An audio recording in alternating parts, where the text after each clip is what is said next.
Hi, this is Chris Ruisi, and we're going to talk about one of my favorite subjects today, feedback. Everybody wants it. Really?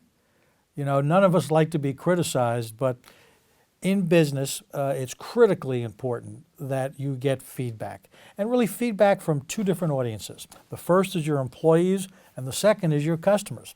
Let's talk about employees first. Now, none of us have employees who are going to really come up to you and say, "God, Chris, that was the stupidest thing I ever saw you see you do." They're into food, shelter, and clothing, and they want their job. But you need to get feedback from them on how well you're leading them, how well they're doing their jobs. Are they encountering any obstacles? Are there any ways you can help them to do their job better? So how do you do that? Well, one word is the most important word you have to understand, and that's trust. How do you build trust with your employees? How do you show them that you're human, you make mistakes, and that you're willing to listen to their feedback? A simple thing I want you to start doing maybe this coming week. Assemble your team for a quick 20-minute meeting and say, I want to have a feedback meeting.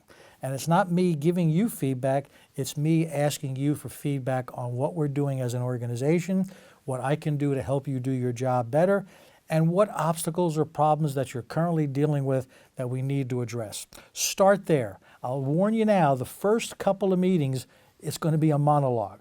But if you're consistent in how you do it and show genuine interest in their responses, trust me, you're going to unleash a very powerful source of information that will help you and your employees grow.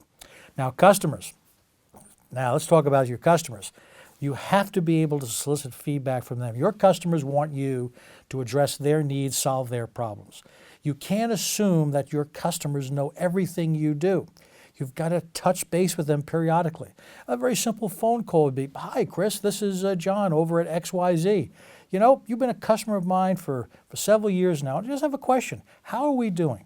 Is there anything that we're doing that we could do better?" Start with simple questions. Don't put your customers on the defensive. Ask for their valuable information. And if it turns into a very positive conversation, which I hope it will be, then ask if they have any referrals for you. You might as well take advantage of that while they're feeling really good about their conversation with you. So feedback. Would you like some? I'm a coach. That's what I do.